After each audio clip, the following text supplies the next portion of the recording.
நீங்க குறையில்லாம இருக்கலாம். அதுக்கு நம்ம சுதாகர் அண்ணன் உங்களோட இருப்பாரு, அவரோட நாங்க இருப்போம். இந்த ஊருக்கு ஒரு எம்எல்ஏ மாதிரி ஒருத்தர் இருப்பாங்க, நீங்க கவலையே பட தேவையில்ல.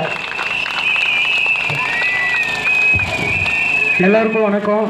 இப்போ இது கேட்குதா? அந்த மைக்கில் பேசினா கேட்குதா? இது கேட்குதா? ஓகே, நன்றி. சிறப்பான வரவேற்பு அளித்த ஊர் பொதுமக்களுக்கும் கழக சொந்தங்களுக்கும் தளபதி விஜயின் சார்பாகவும் என்னுடைய சார்பாகவும் கோடான கோடி நன்றிகள். நம்ம வந்திருக்கிற நோக்கம் என்னன்றது உங்களுக்கு தெரியும். தளபதி விஜய் அவர்களுக்கு ஓட்டு கேட்டு வந்திருக்கோம். விஜய் யாருன்னு உங்களுக்கு எல்லாருக்குமே தெரியும். விஜய் யாரு? தளபதியா? விஜய் யாரும் இல்லை, இந்த தங்கச்சிகளுக்கெல்லாம் அண்ணன். உங்களுக்கு அண்ணன் தானம்மா? உடனே உங்களுக்கெல்லாம் தம்பி.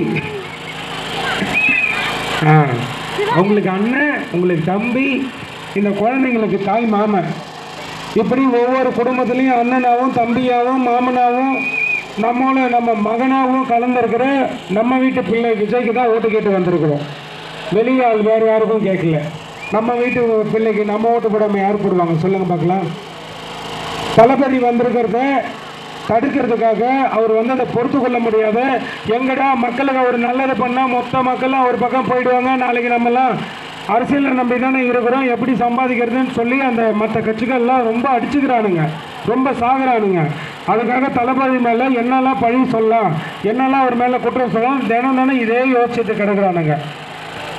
ஏன்னா இவரும் பணம் பார்க்க வந்திருந்தாருன்னா 10-11 ஆகிருப்பார். நல்லது பண்ணணும்னு நினச்சார் இல்லையா? அதனால தான் அவ்வளோ கஷ்டம்.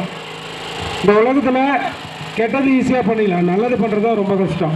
அப்படி தான் தளபதி விஜய் நல்லது பண்ணணும்னு நினச்சி நிறைய கஷ்டங்களை அனுபவிச்சிட்ருக்காரு. அவருக்கு நம்ம தான் பக்கபலமாக இருந்து அவருக்கு சப்போர்ட் பண்ணி ஓட்டு போட்டு அவரை ஜெயிக்க வைக்கணும்னு கேட்டுக்கிறேன்.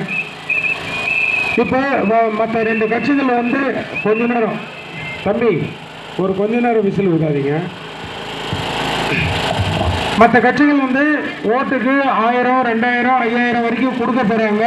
இன்னும் 2-3 நாளில் வந்துடும், உங்களை வீடு தேடி வரும். நைட்டில் 1 மணிக்கு வந்து தட்டுவான், திருட மாதிரி வருவானுங்க.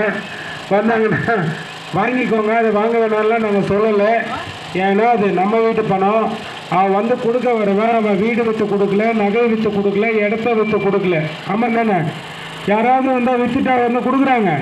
எல்லாமே ஊழல் செஞ்சு கொள்ளையடிச்சு வச்சுருக்க பணம் தான். அதை வாங்கிட்டு ஓட்டு மட்டும் அவங்களுக்கு போட்டுறாதீங்க. ஏன் போட்டிங்கன்னா, இப்போ ₹1 செலவு பண்ணோன்னா ₹100 சம்பாதிக்கணும்னு நினைப்பான். இப்போ 10 கோடி செலவு பண்ணோன்னா 1000 கோடி சம்பாதிக்கணும்னு நினைப்பான். அப்படி சம்பாதிக்கும் போது நம்ம ஊருக்கு தண்ணி வராது, பஸ் வராது, ரோடு வராது, எதுவுமே வராது, கரண்ட் வராது. குறிப்பாக நம்ம பிள்ளைங்களுக்கு படிப்பு சொல்லி தருகிறது நல்ல கல்வி வராது, பெண்களுக்கு பாதுகாப்பு கிடைக்காது, இவ்வளோ பிரச்சனை வரும். இதெல்லாம் மாற்றணுன்னா அந்த 1000, 2000 வாங்கிட்டு அவங்களுக்கு ஓட்டு போடக்கூடாது, அவ்வளோதான். வாங்க வேணான்னு தடுக்கலாம் மாட்டோம், ஆனால் வாங்கிக்கோங்க. ஓட்டு போட்டிங்கன்னா நம்ம இளைய சமுதாயம் பிள்ளைங்களாம் இன்றைக்கி விஜய் எதுக்கு சொல்கிற